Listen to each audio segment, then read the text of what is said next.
च सुरेन्द्रे च कौशिके पाद संस्पृशि निर्विशेष मनस्काय श्री वीर स्वामिने नमः।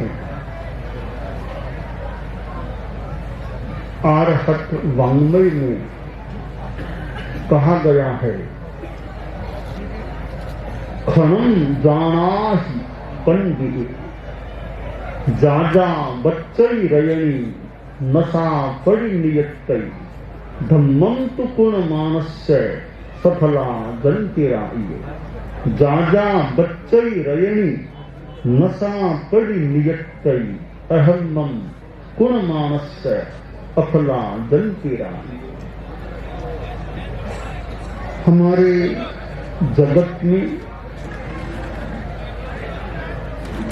द्रव्य, क्षेत्र, काल और भाव, ये चार चीजें होती हैं। द्रव्य भी है तो क्षेत्र का भी अपना महत्व है, स्थान का, आकाश का। काल का अपना महत्व है और भाव, क्रियाओं, अवस्थाओं का अपना एक क्रम बनता है।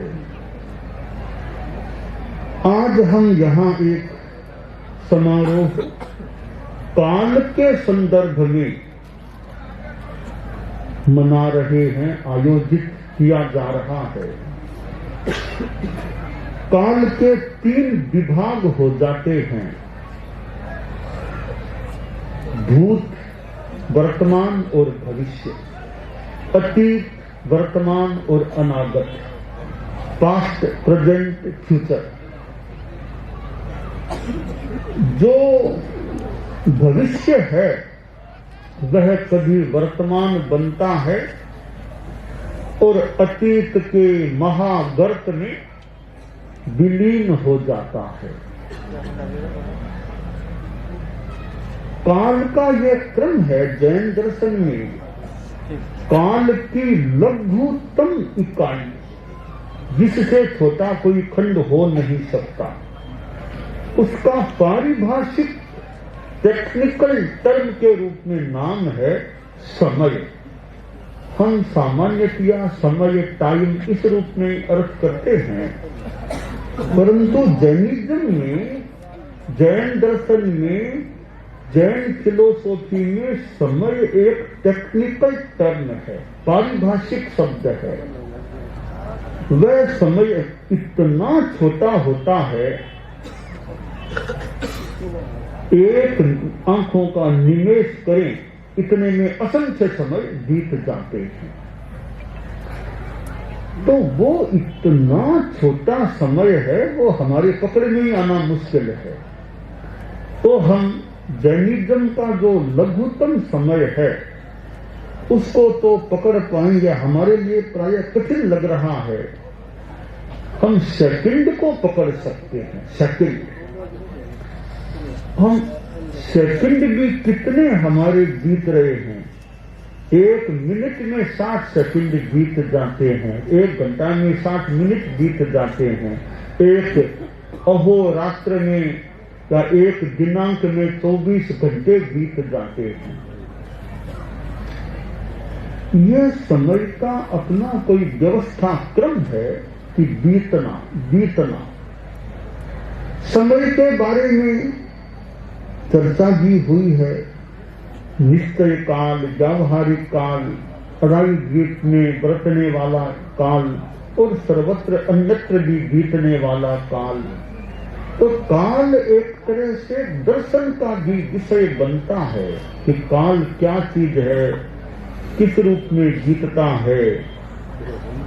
हम काल के आधार पर अपना व्यवहार चलाते हैं। जैसे कि यह 10 बरस बड़ा है, यह 10 बरस छोटा, यह सब काल के आधार पर है। 1 जनवरी 2023 ये भी काल की व्यवस्था है। 31 दिसंबर 2022 चला गया और आज 1 जनवरी 2023 का दिन है।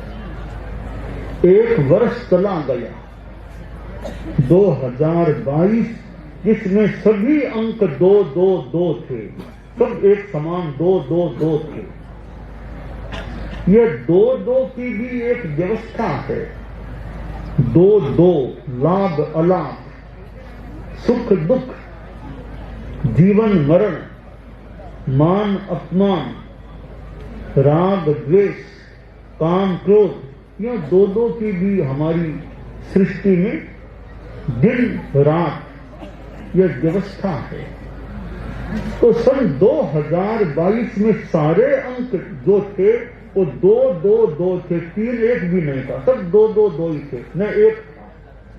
तो 2022 2022 2022 यानी सब दुआ थे।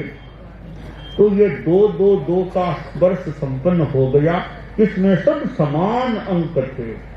अब 2023 में असमानता भी आ गई है, 2-2-3 तो समानता असमानता यह भी एक विषय है अध्ययन का। किसमें क्या समानता है और किसमें क्या असमानता, यह अध्ययन का विषय बन सकता है। हम भगवान महावीर और आचार्य भिक्षु को देखें, उनके जीवन को देखें, तो दोनों में अनेक बातों की समानता है और कहीं कहीं असमानता तो है ही, समानताएं बहुत हैं।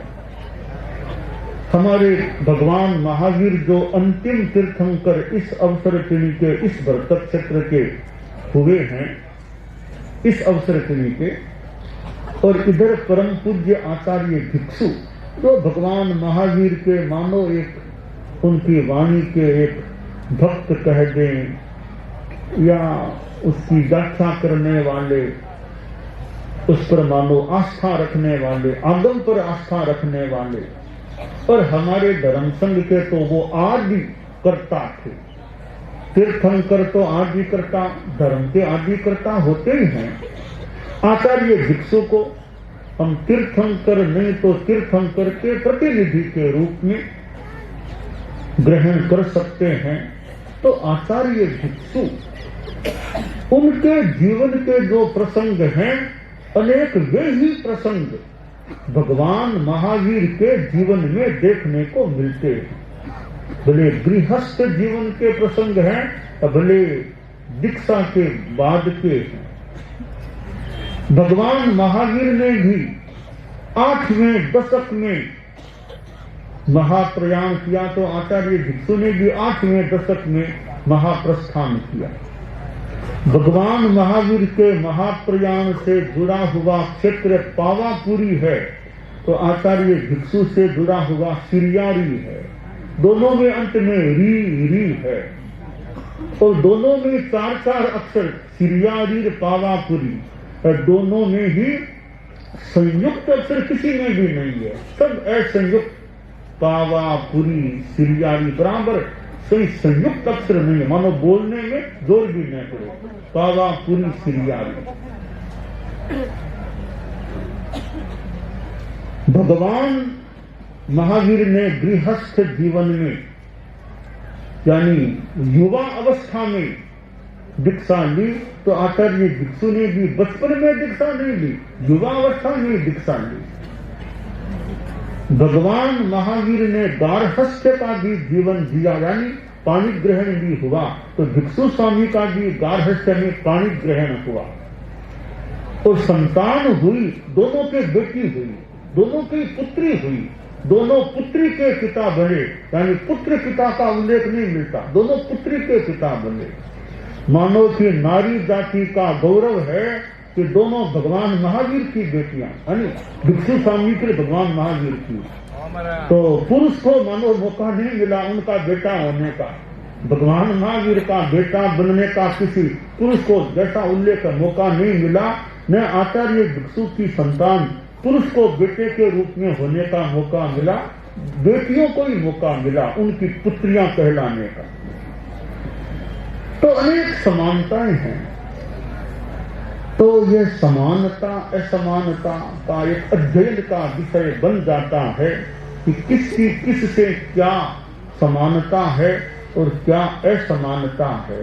तो आज यह जो 1 जनवरी 2023 का दिन है, नए वर्ष का प्रथम दिन है, हम इस प्रथम दिन में एक मंगल के रूप में मंगल पाठ का मैं उच्चारण करना चाहूंगा।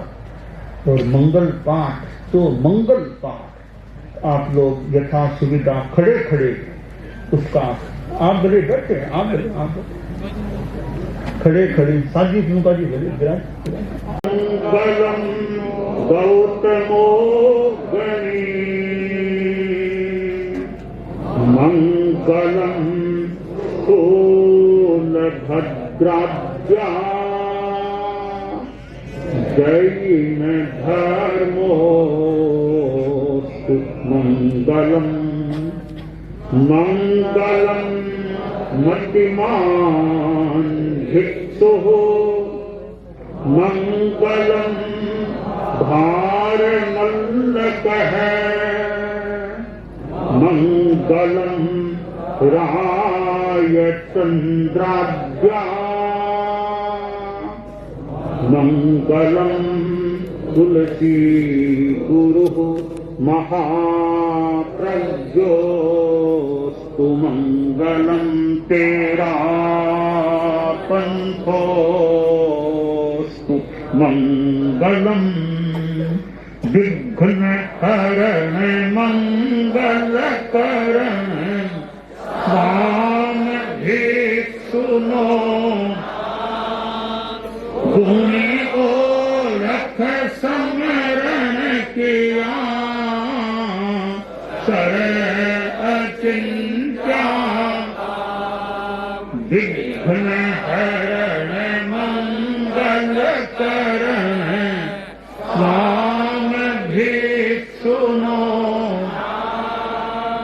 गुण ओरख समरण किया सर अचिंत्या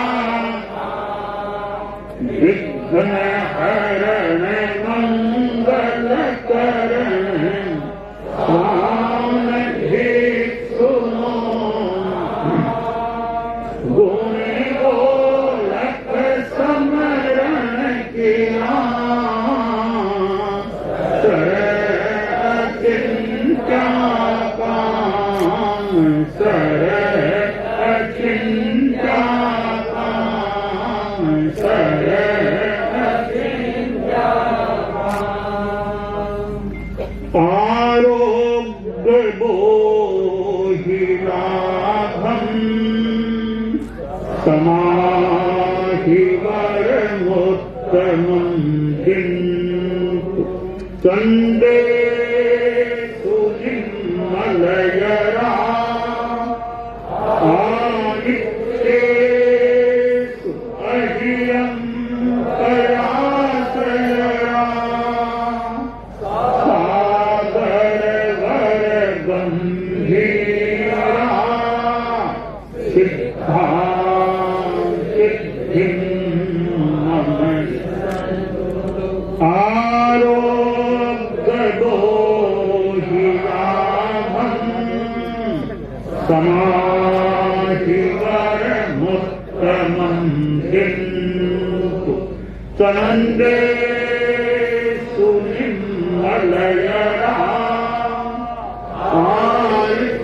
आदित्येषु अहियं प्रयासयरा गंभीरा सिद्धा सिद्धिं आरोग्य बोहिलाभं समाधि वरमुत्तमं किन्तु चन्दे सुनिर्मलयरा आदित्येषु अहियं प्रयासयरा सागरवर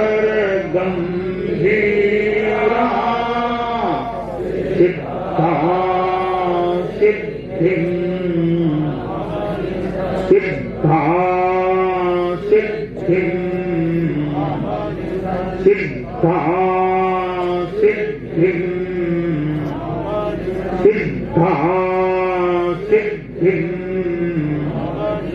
सिद्धा सिद्धिं मम दिशं सिद्धा सिद्धिं मम सिद्धा सिद्धिं मम दिशं। यह एक मंगल वाणी का समुच्चारण जो एक शास्त्रीय कुछ आर्स कुछ रचित ऐसी वाणी है।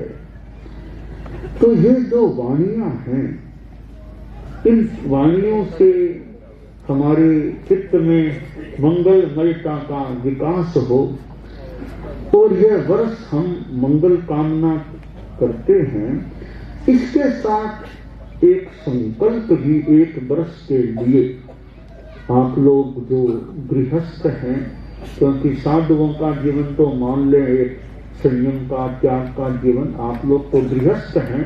गृहस्थों के जिनके यानी पूर्ण संयम नहीं, तो साधुत्व की भूमिका में जो नहीं है, तो कोई एक संकल्प मैं एक सुझाव के रूप में बता दूं ताकि जिनके जो सुटेबल हो धार्मिक निर्वज्ञ कोई संकल्प कोई भी ले सकते हैं। सुझाव के रूप में है कि ये 6 चीजें लहसुन, प्याज, गाजर, शकरकंद, आलू, मूला 6 चीजें हैं। एक वर्ष के लिए इन 6 का ही भोजन में खाने में पीने में उपयोग नहीं करना। तो 6 तो मुश्किल है, तो कोई 5 को छोड़ दो, तो 5 भी मुश्किल है, तो 4 को छोड़ दो, 3 को छोड़ दो, 2 को छोड़ दो, कम से कम 1 को तो छोड़ना ही चाहिए। तो सबसे बढ़िया तो 6 ही छोड़ दो, कि 6 तो नहीं मुश्किल है, तो देख लो 5, कोई 4, कोई 3, कोई 2 और अंतिम विकल्प है कोई 1। तो इनमें से आप अपने कोई यह सोचे मेरे तो पहले से ही छोड़े हुए हैं, मेरे तो पहले से ही त्याग के मान लो किसी के है, तो वे दूसरा कोई संकल्प ले सकता है और कोई चीज छोड़ने का, मिठाई में, तलवा में, आदि आदि में द्रव्यों की सीमा के एक दिन में 21 सेंट, 11 सेंट, 9 सेंट द्रव्यों से ज्यादा काम में नहीं लूंगा। खाने पीने में, दवाई पानी आदि के मंजन के, ऐसा कोई भी संकल्प आपने सोच लिया हो तो आपकी धारणा के अनुसार गृहस्थों को यानी 31 दिसंबर 2023 के 12 बजे रात के 12 बजे तक के लिए, ठीक है ना, त्याग है, ठीक है। अब साधु साधियां हैं वे तो संयमी है, समणिया भी एक संयम में मानो आगे बढ़ी हुई है, फिर भी कोई आगम स्वाध्याय का जैसे इच्छा हो तो स्वाध्याय करेंगे, वो जैसे मन में इच्छा हो वैसे प्रेरणा मात्र है, अपने हिसाब से कर सकते हैं। ये अब ओम और हम आप खड़े न रहेंगे। वर्ष जो है 1 जनवरी के दिन मान लो मन में उल्लास, नया वर्ष है, नया वर्ष है। इसके साथ जब हमारा जन्म दिवस किसी का आता है तब भी मन में उल्लास भी, जन्म दिवस है, बर्थडे है, मनाओ मनाओ, वो कैसे मनाओ, वो करो वो करो। तो ये हो सकता है सामान्य व्यावहारिक बात है, परंतु हम साथ में इस बात को भी एहसास में लाएं कि 1 वर्ष जो नया आया है, पिछली साल नया वर्ष लगा, अब नया फिर आ गया, तो 1 साल हमारे जीवन का कम हो गया। 1 साल सबके जो पहले 1 जनवरी को थे 2022 में, अब 1 साल उनका जो अब तक है कम हो गया या चला गया।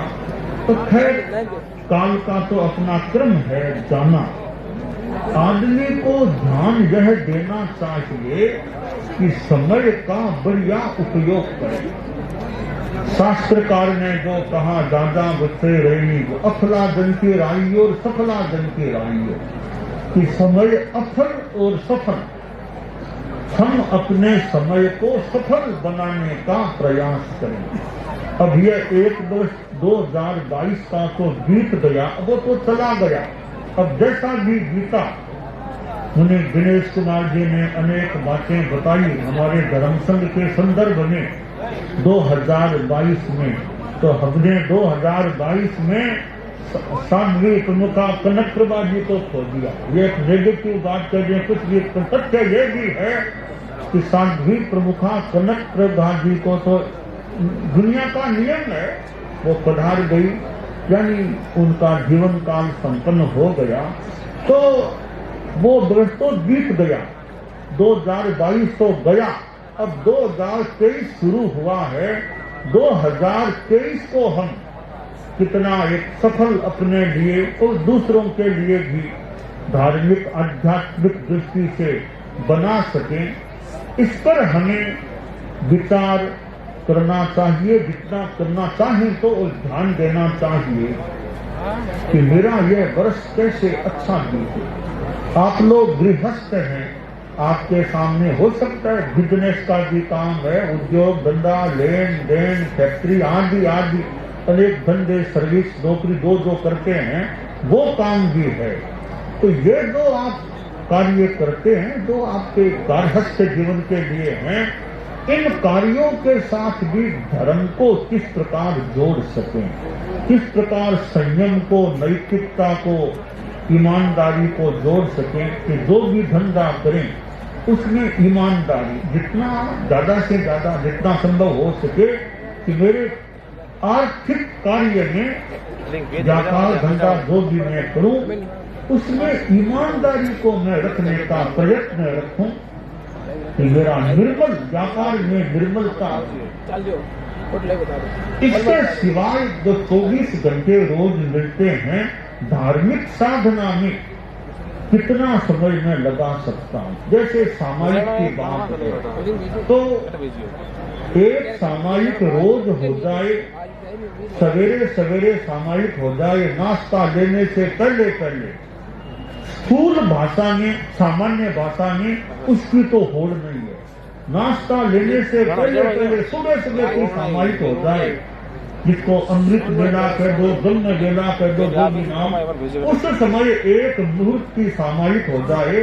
अभी आज वो सामायिक का प्रयोग कराया गया तो मान लो यह तो एक विशेष प्रयोग था, सामूहिक रूप में, यदि व्यक्तिगत रूप में करें तो रोज एक सामायिक, जो खासकर जैन लोग हैं, खासकर हमारे तेरापंथी श्रावक श्राविकाएं हैं, कि एक सामायिक रोज हो जाए। शनिवार को तो शाम को 7 से 8 बजे के बीच में भी सामायिक का प्रयास हो, और फिर इतना प्रयास हो कि कहीं शादी भी है, शादी में जाना है तो शादी का टाइम तो 8:30 बजे से है, तो पहले सामायिक तो कर लें। क्योंकि शादी में इतने लोग आए हुए हैं, हमारे समाज के लोग हैं, अभी शादी का टाइम 8:30 लोग पहले ही आ गए हैं।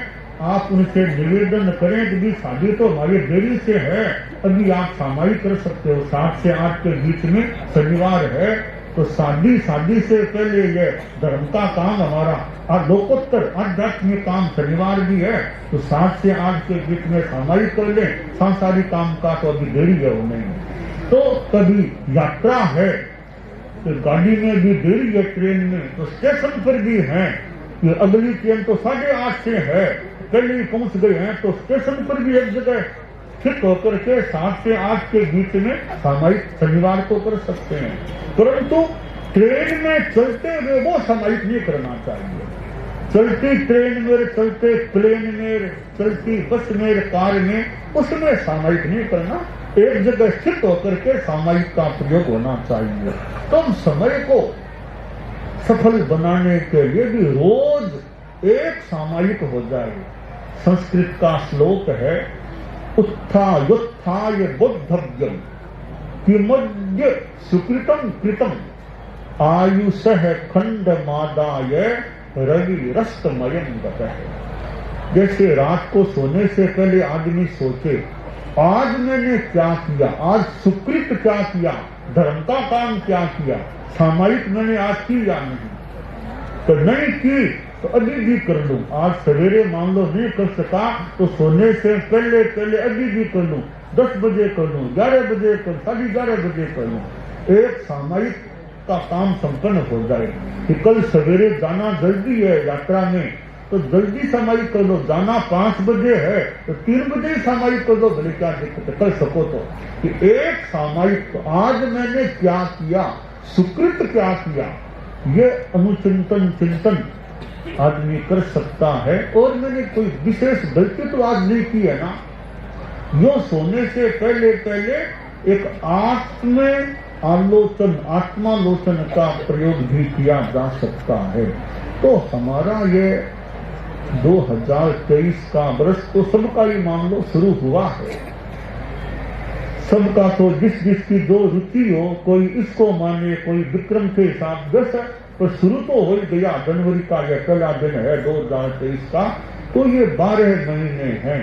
प्रतिदिन सफल हो सुफल हो तो हमें संयम की साधना को भी जोड़ना होगा, धर्म की साधना को भी जोड़ना होगा, तब यह हमारा वर्ष सफल हो सकता है। तो ये नए वर्ष 2023 का प्रारंभ हुआ है। अब हमारे साध्वी प्रमुखा जी इस वर्ष के संदर्भ में कुछ फरमाएं, ऐसी अपेक्षा। 2023 का यह वर्ष है तो सभी जैसा बताया गया, यानी विवेक पूर्ण पुरुषार्थ की जो बात है, तो विवेक पूर्ण पुरुषार्थ हर आदमी के लिए मानो कल्याणकारी बन सकता है कि मैं पुरुषार्थ करूं, उसमें विवेक युक्तता को साथ में जोड़ दूं। विवेक युक्तता कैसे? एक गांव में कुछ पुराने जमाने की बात मान ले, कुछ वर्षों पुराने काल की बात।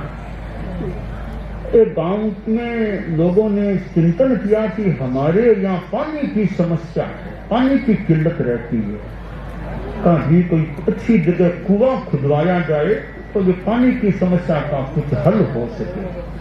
तो कुछ युवकों को बुलाया कि भाई हमारे गांव में अच्छा आसपास की कुआं हो जाए तो एक पानी की समस्या का हल, पानी निकल जाए तो हल हो जाए। 5-7 युवकों से कहा भी कुछ पुरुषार्थ करो, कुछ खोदना पड़ेगा तब कोई पानी की बात की आशा हो सकती है।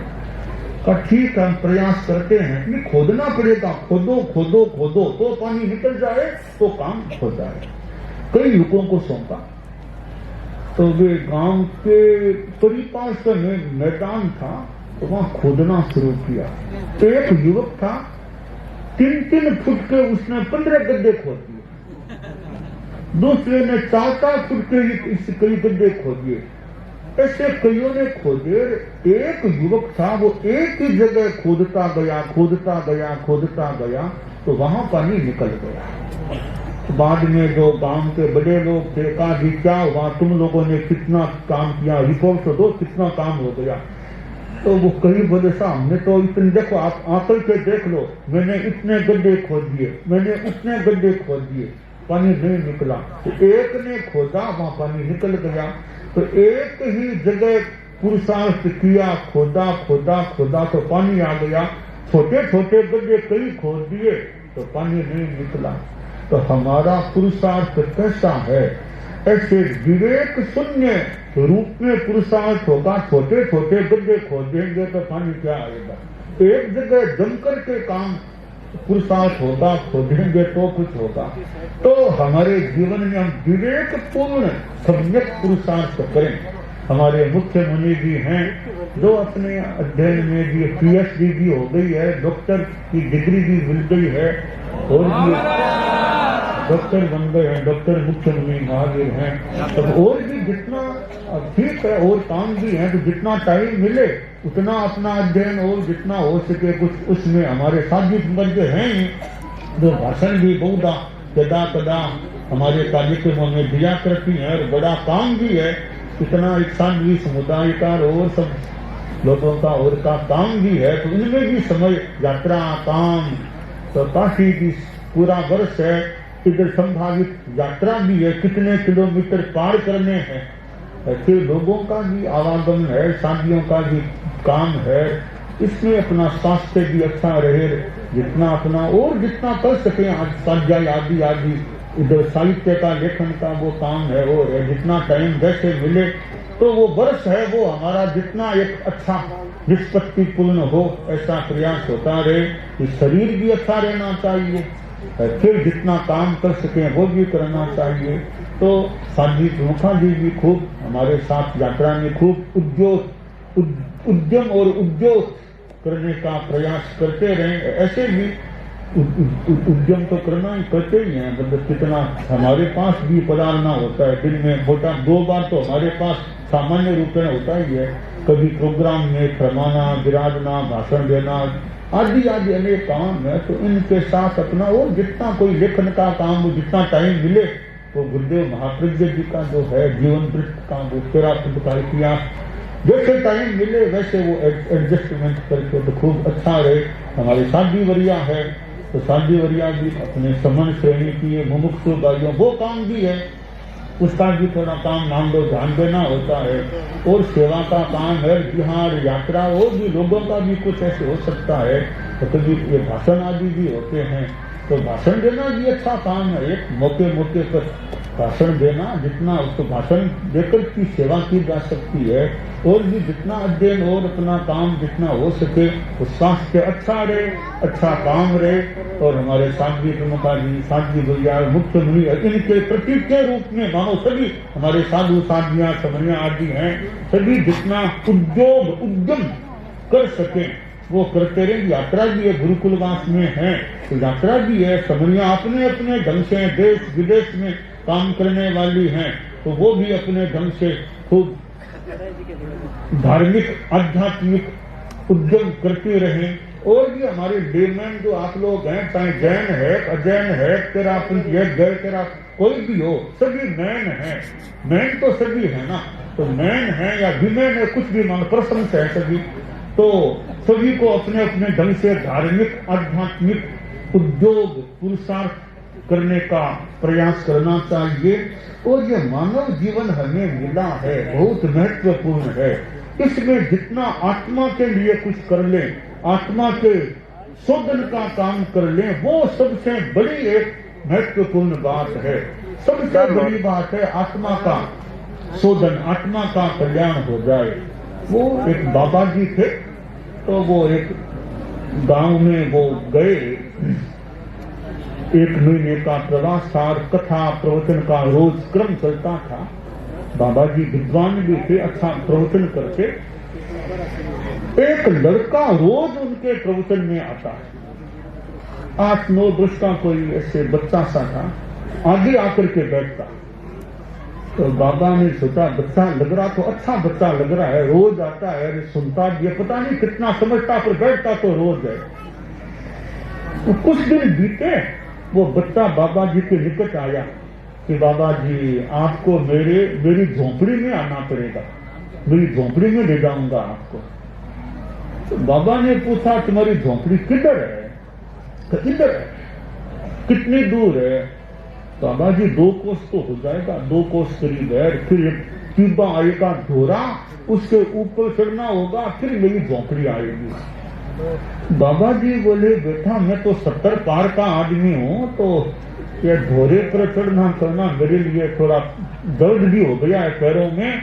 तो 70 पार का आदमी ये ढोरे पर चढ़ना, 2 कोस चढ़ना, फिर ढोरा चढ़ के झोंपड़ी में जाना थोड़ा मुश्किल पड़ेगा, तो थोड़ा मुश्किल है तुम्हारे वहां आना। तो बाबा जी मुश्किल है, जो भी है बच्चे की भावना है, आप हो सके, अगर संभव हो सके तो कभी आपका मन हो जाए तो मेरी झोंपड़ी में तो आना होगा।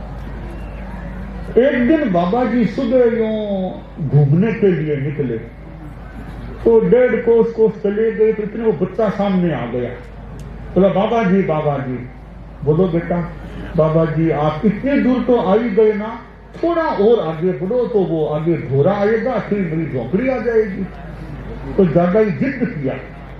तो बाबा ने कहा ठीक है बच्चा है। तो बाबा जी चले, चलते चलते वो टिब्बा आया कि बाबा ऊपर चढ़ो।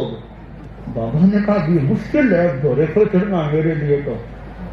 तो बाबा जी आप मेरा सारा ले लो, मेरा सारा ले लो, तुम बच्चा तुम क्या सारा दे दे मुझे।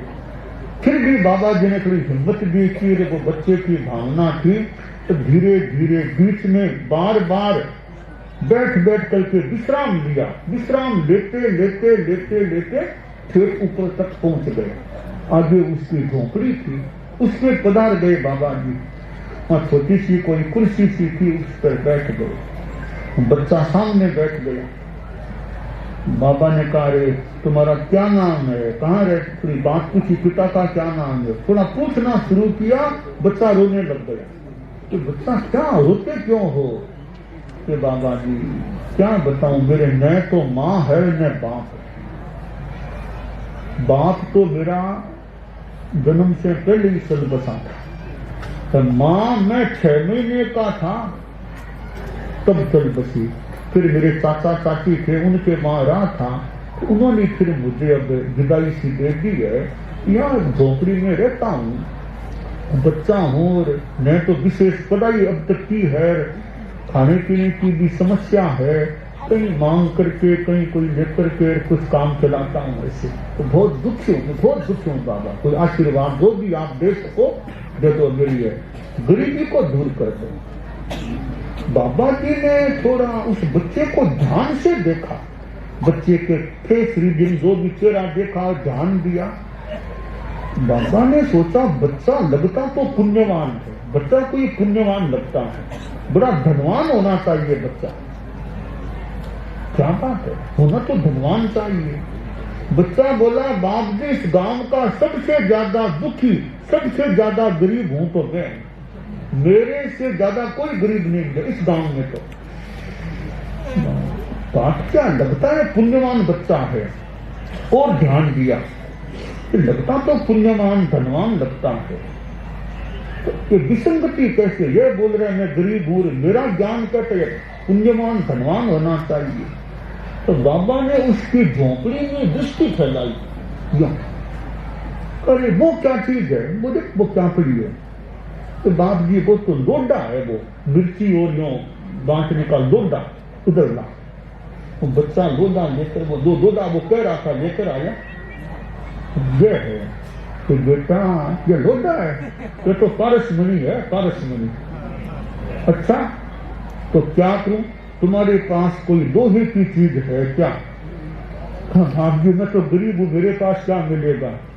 एक ये कांटा निकालने वाली वो लोहे की चीपड़ी तो है, वो कांटा निकाल वो ला, वो दीप ये चीपड़ी लोहे की है, इसको इसके लगा, इसके लगा यार वो सोने की बन गई।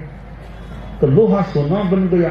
वो लोहा कहीं से लेके आ, तो बेचारा भागा, कहीं कोई इधर उधर कोई थोड़ा लो बेचने वाले थे, वहां जाके एक बार आप बिना पैसा मुझे दो, बाद में पैसा चुका दूंगा। लेके आया और बाबा ने इसके लगाओ, लगाया पारसमणि के, तो सारा का सारा लोहा सोना बन गया। अब बाबा ने कहा देख तुम्हारे पास कितना धन है। तो बाबा जी मुझे तो ज्ञान नहीं था कि इतना धन का स्रोत मेरे पास है, कि ये पारसमणि तुम्हारे पास थी, फिर भी तुम इतने दुखी रह गए थे। एक बार पारस भक्त भाग्य जो रहा, भक्त भाग्य जो रहा, अब सच्चा पार्श्व बनूं मैं, अब सच्चा पार्श्व बनूं मैं। बस वैसा काम हो मेरे मानस के स्वामी, तुम एक हो,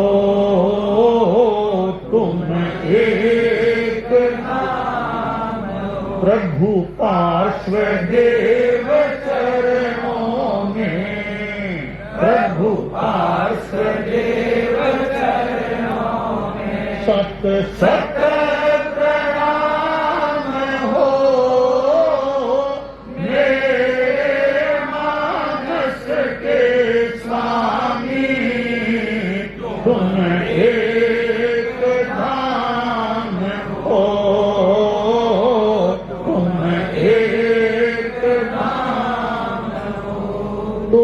पारस मिलने पर भी हत भाग्य रह गया वो बच्चा। अब ज्ञान हुआ तब कार्य इतना मेरे पास धन का सोर्स है, बाबा से बच्चा बोला, बाबा भले पधारे, आप पधारे तब मुझे ज्ञान मिला कि मैं गरीब नहीं, मैं तो चाहूं जितना यहाँ लोहे का बनाऊं तो खूब परस मणि मेरे पास है, धन का तो स्रोत मेरे पास है, बड़ा ज्ञान दे दिया आपने। बाबा बोला ये तो छोटी बात है, ये ज्ञान तो छोटी बात है, हमारे पास, तेरे पास, हम सब के पास ये जो आत्मा है, ये आत्मा रूपी जो लोहा है, वो संयम रूपी पारस मणि के लग जाए वो आत्मा, तो फिर जो सोना बनेगा वो बड़ी बात होगी। तो तुम ये केवल इस पारस मणि से खुश हो गए हो कि बहुत बड़ी बात थी, मानव जीवन मिला है, कुछ करो तो आत्मा रूपी लोहे के इस संयम रूपी मणि को लगा लो, फिर कल्याण हो जाएगा। बोला बाबा जो आदेश, मैं तो आपका चेला ही बन जाऊंगा। तो बच्चे को वैराग्य आया, तो बच्चा बाबा का सन्यासी के रूप में चेला बन गया और खूब अच्छी साधना करने लग गया। क्या मानव जीवन है, तो ये नया वर्ष आया है, आप लोग गृहस्थ हैं भी, कितनी कमाई करेंगे, वो कमाई तो ठीक है, आप लोग गृहस्थ हैं, पैसा भी आपको चाहिए, तो वो कमाई है, तो ये धर्म की कमाई भी आपको करने का प्रयास करना, धर्म की कमाई भी करें, वो कमाई तो आपकी ज्यादा से ज्यादा इस जीवन काल तक है, और ये जो धर्म की कमाई है वो आगे भी काम आ सकेगी। तो ये नया वर्ष 2023 का है, इसमें धर्म की कमाई तो हमेशा ही हमें ध्यान रखना ही चाहिए। तो सन 2023 में धर्म की कमाई हम लोग भी करते रहे, हम तो खैर साधु लोग हैं, तो हमें भी कि कितने ज्यादा वो धर्म की कमाई कर सके, संवर्ग और निर्जरा की साधना कितनी ज्यादा पुष्ट हो सके, कैसे और संयम हमारा निर्मल रहे, ज्ञान ध्यान स्वाध्याय सेवा जितना कर सके वो करें। तो हमारे साधु साधियां हैं, समणियां हैं, वे भी अपना धार्मिक पुरुषार्थ करें। कोई आगम के काम में भी है, हमारा आगम का काम वो भी स्वाध्याय का माध्यम सा है, वो कैसे आगे बढ़ रहे, और कोई ग्रंथों का काम है, संपादन का काम है, अनुवाद का काम, आदि आदि कार्य हैं। और हमारे छोटे साधियां जो हों, समणियां भी पढ़ने पढ़ाने, कैसे पढ़ने में आगे बढ़े, पढ़ाने में हम कैसे अच्छा पुरुषार्थ करें। तो ये सन 2023 का वर्ष है, उसमें हम अच्छा उद्यम, अच्छा पुरुषार्थ करें।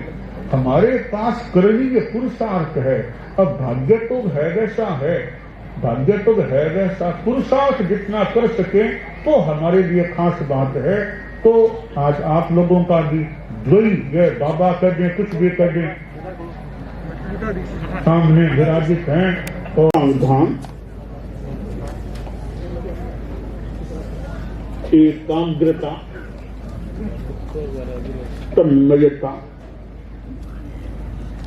अपने आप को मंगलमय अनुभव करते हुए, और यह नया वर्ष भी मंगल युक्त रहे हमारे लिए, इस मनोभावना के साथ कि आध्यात्मिकता के रूप में मंगलमय यह वर्ष हमारा आगे बढ़े। नमो अरहंतानम, नमो सिद्धानम, नमो आयर्याणम, नमो उवध्यायाणम, नमो लोए सव्वसाहूनम। एसो पंचनमोक्कारो सव्वपावपणासनो मंगलानं च सव्वेसिं पठमं हवइ मंगलम्।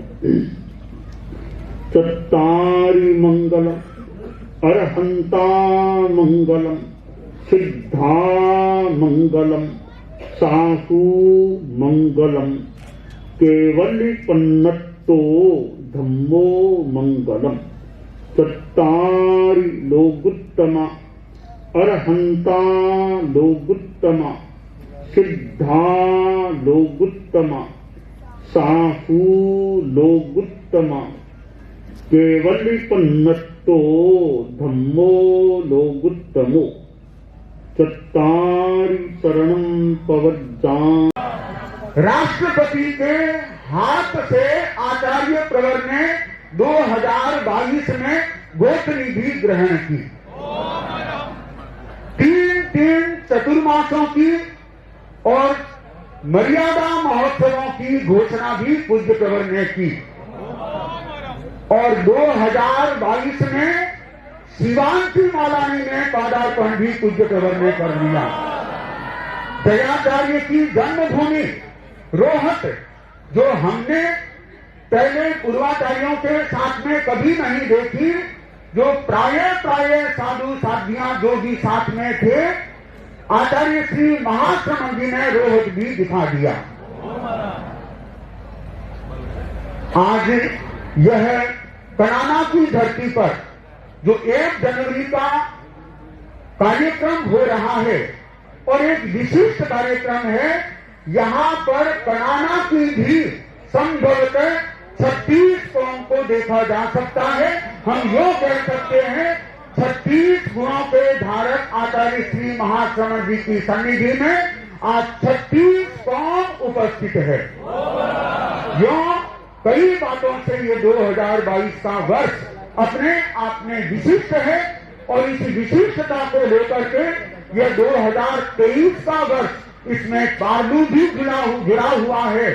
प्रातः कल जब पूज्य प्रवर को निवेदन हुआ, उसके अनुसार मंगल पाठ भी हुआ और पूज्य प्रवर के द्वारा दया, करुणा, अहिंसा आदि के संदर्भ में आचार्य भिक्षु द्वारा निर्मित कुछ दोहों का भी उच्चारण हुआ और पूज्य प्रवर ने प्रेरणा भी दी सिंदूर प्रकर के एक श्लोक के माध्यम से।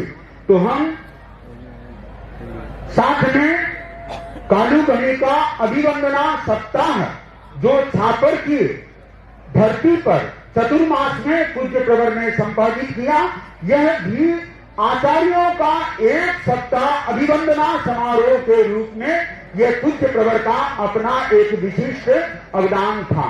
तो हम यो अनेक कार्यों को साथ में लेते हैं तो कुल मिलाकर के यह कह सकते हैं हमारा 2022 का साल इतिहास की दृष्टि से याद किया जाएगा, तो 2023 का साल नए इतिहासों का कीर्तिमान करने वाला बनेगा। इसी आशा के साथ निवेदन परम पूज्य आचार्य श्री महाश्रमण प्रभु महावीर को नमन।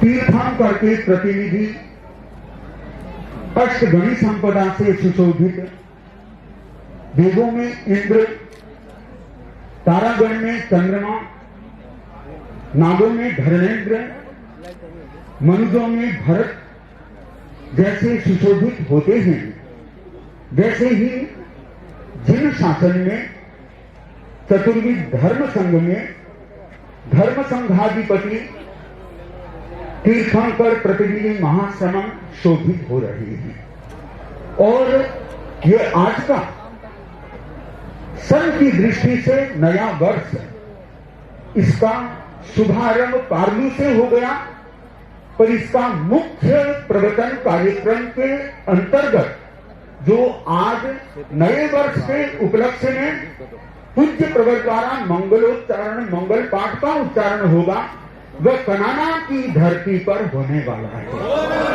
और आज की जनता को देख करके यह लग रहा है क्या मर्यादा महोत्सव कनाना में है या बायतू में है। ऐसे ये 2022 संपन्न हुआ। 2022 में परम पूज्य आचार्य श्री महाश्रमण जी के साथ में कई ऐसे प्रसंग घटे हैं जो धर्म संघ की दृष्टि से और भी अनेक दृष्टियों से हम उनका आकलन कर सकते हैं। प्रथम बार तेरापन धर्म संघ में आचार्य प्रवर द्वारा साध्वी प्रमुखा अमृत महोत्सव का आयोजन किया गया।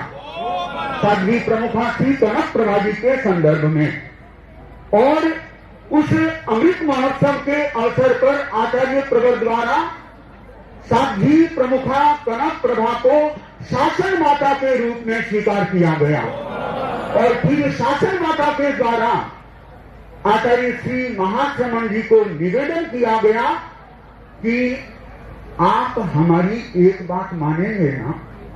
और युग प्रधान आचार्य प्रवर के रूप में फिर आचार्य प्रवर ने फरमाया, मैं औरों की बात तो कुछ रूप में इनकार भी कर सकता हूं, पर महाश्रमणी कनक प्रभा जी जो शासन माता के रूप में है, उनकी बात को अस्वीकार नहीं कर सकता। और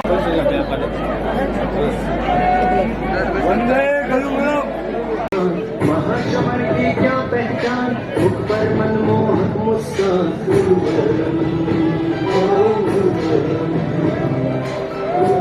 प्रजागृति निमित्ता चेतो विनिर्मलीकृतं नमोस्तु गुरुवे तस्मै अभिन्नाय ममात्मने अभिन्नाय ममात्मने। परम श्रद्धा सत परम पूज्य आचार्य प्रवर के चरणों में अभिवंदना। आदरास्पद मुख्य मुनि प्रवर साध्वी वर्यादि साधु साध्वी वृंद, उपस्थित धर्म परिवार, आज सन 2023 का पहला दिन है, नया दिन है और नए के प्रति सबका आकर्षण रहता है।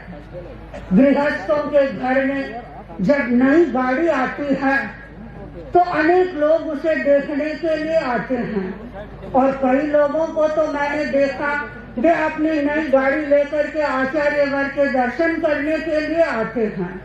नई गाड़ी का आकर्षण होता है, नए घर का आकर्षण होता है, नया घर बनाते हैं। कई बार आचार्य वर से अर्ज करते हैं, आचार्य वर हमने नया घर बनाया है, आप हमारे नए घर को पवित्र करें, हमारे नए घर का उद्घाटन करें।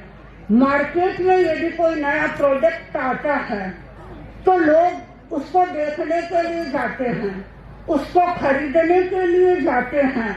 बच्चों के लिए यदि मार्केट में खिलौने आते हैं, नए खिलौने लेने के लिए जाते हैं, नई घड़ी आती है, नई घड़ी लेने के लिए जाते हैं।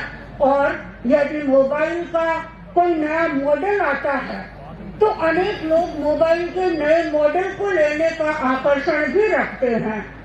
कुल मिलाकर के नए के प्रति एक आकर्षण बना हुआ है। इस दुनिया में दो तरह के लोग होते हैं। पहले वर्ग के वे लोग हैं जिनके मन में नए वर्ष का महज इतना ही मूल्य है कि कैलेंडर नया आ गया, तारीखें बदल गई, तारीखें नहीं आ गई, बस वे इतना ही महत्व देते हैं। लेकिन दूसरा वर्ग ऐसा है, जब नया वर्ष आता है तो लोगों के मन में उमंग होती है, उत्साह होता है। और आज भी हम देख रहे हैं इतनी विशाल परिषद परम पूज्य आचार्य वर्ग के सन्निधि में पहुंची है। क्यों पहुंची है? उनका आकर्षण है नए वर्ष के प्रति और वे नए वर्ष में आचार्य वर्ग से मंगल पाठ सुनना चाहते हैं और मंगल पाठ के द्वारा वे वह ऊर्जा को प्राप्त करना चाहते हैं जिस ऊर्जा को प्राप्त करके उनका पूरा साल अच्छी तरह से बीते। हम नए वर्ष में प्रवेश कर रहे हैं। नए वर्ष में हम कैसे प्रवेश करें? नए वर्ष में प्रवेश हम करेंगे सही सोच के साथ, सकारात्मक सोच के साथ। यदि हमारी सोच सकारात्मक होती है तो हम विकास के शिखर को छूने का प्रयत्न करते हैं और यदि हमारी सोच सही नहीं होती है हम विकास नहीं कर सकते, हमारा पतन हो जाता है। हमें विकास करना है और हमें अपनी सही सोच को विकसित करना है। कहा जाता है कि पैर में मोच और छोटी सोच, ये दोनों बातें व्यक्ति के विकास में बाधक बनती है। हमें इस बाधक तत्व को दूर करना है और हमें अपनी सोच को सही बनाना है। और जो व्यक्ति अपनी सोच को सही बना लेते हैं उनके सामने यदि प्रतिकूल परिस्थिति भी आती है तो वे उसको अनुकूल बना लेते हैं, और जिनकी सोच सही नहीं होती है उनके सामने अनुकूलताएं भी होती है तो वे भी प्रतिकूलताओं में बदल जाती है। कई लोग सुख को दुख में बदल देते हैं और कई लोग ऐसे भी होते हैं जो दुख को सुख में बदल देते हैं। एक व्यक्ति था, अच्छा बिजनेस उसका चलता था, और एक बार उसके रेड आ गई और रेड के कारण उसे काफी हर्जाना हो गया और करीब 10 लाख का जुर्माना उसे देना पड़ा, और उसके कारण वह हताश हो गया, निराश हो गया, दुखी रहने लगा और रात की उसकी नींद गायब हो गई। उसका एक मित्र था, एक दिन उसके पास में आया और उस मित्र ने उसे पूछा कि क्या बात है, आजकल तुम इतने उदास कैसे रहते हो? तो उसने अपनी सारी राम कहानी सुनाई। उसने बताया कि ऐसी ऐसी स्थिति हो गई और मेरे इतना नुकसान हो गया और उस नुकसान के कारण मुझे नींद नहीं आ रही है। मित्र ने पूछा, तो मुझे ये तो बताओ, कम से कम तुम्हारे पास में धन कितना था? तो उसने कहा, मेरे पास में 1 करोड़ की प्रॉपर्टी है। मित्र ने कहा, अरे तुम्हारे पास 1 करोड़ की प्रॉपर्टी है, उसमें 10 लाख ही तो तुम्हारे गए हैं, 90 लाख रुपए तो तुम्हारे पास में है। तुम ये सोचो कि क्या हुआ 10 लाख रुपए चले गए तो 90 लाख जो है उनसे तुम सुखी बनो, उनसे तुम दुखी मत बनो। और मित्र की सही सोच ने, जो मित्र था उसके दुख को दूर कर दिया, उसकी व्यथा को उसने समाप्त कर दिया और उसे ऐसा लगा कि मेरा नया जीवन प्रारंभ हो रहा है, मैं अपने जीवन में अब निश्चित रूप से विकास करूंगा। जब व्यक्ति की सोच सही होती है तब वह उन्नति के बारे में सोचता है, तब वह प्रगति के बारे में सोचता है। नए वर्ष में हमें प्रवेश करना है नई सोच के साथ में। नए वर्ष में हमें प्रवेश करना है नए संकल्प के साथ में। और जो व्यक्ति अपने जीवन में संकल्प करता है वह अपने जीवन में कुछ न कुछ प्राप्त करता है। आचार्य वर ने अभी आप सबको संकल्प करवाया कि हमें अमुक अमुक वस्तुओं का परहेज करना है, उनको छोड़ना है। आचार्य वर कई लोगों को हमने देखा, वे संकल्प लेने में तो बहुत उत्साहित रहते हैं, संकल्प ले लेते हैं, लेकिन कुछ समय के बाद में उनका संकल्प शिथिलता हो जाता है और वो संकल्प को तोड़ देते हैं।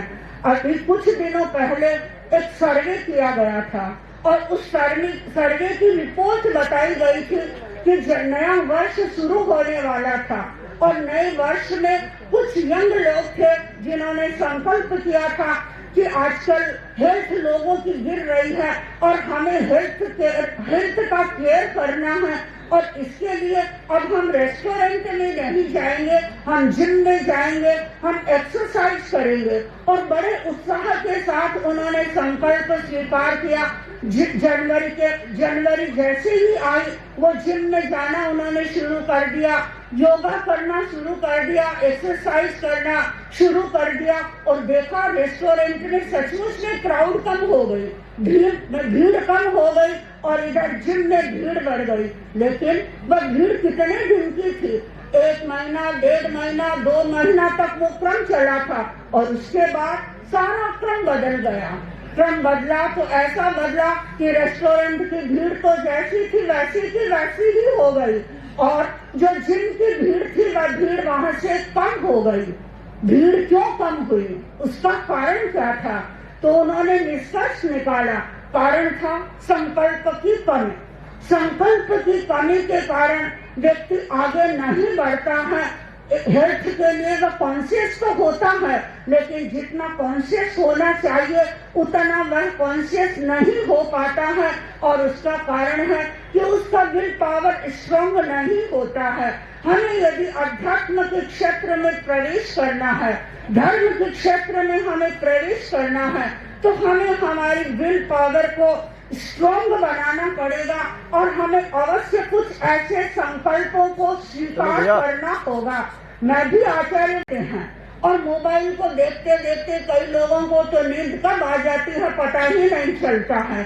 तो मैं ये कहना चाहूंगी कि आप रात को सोते समय मोबाइल को छोड़ दें, एक ओर रखें और आप अपने इष्ट का स्मरण करें, अपने आराध्य का स्मरण करें, ओम भिक्षु का स्मरण करें, लोकस्य का स्मरण करें, 24 तीर्थंकरों का स्मरण करें और उससे आपकी सारी जो चेतना है, जो नेगेटिव ऊर्जा है, वो आपकी पॉजिटिव बन जाएगी और आपके सबकॉन्शियस माइंड में पॉजिटिविटी प्रवेश कर जाएगी और आपको ऐसा लगेगा कि हमारे जीवन में सचमुच में एक तरह का रूपांतरण हो रहा है।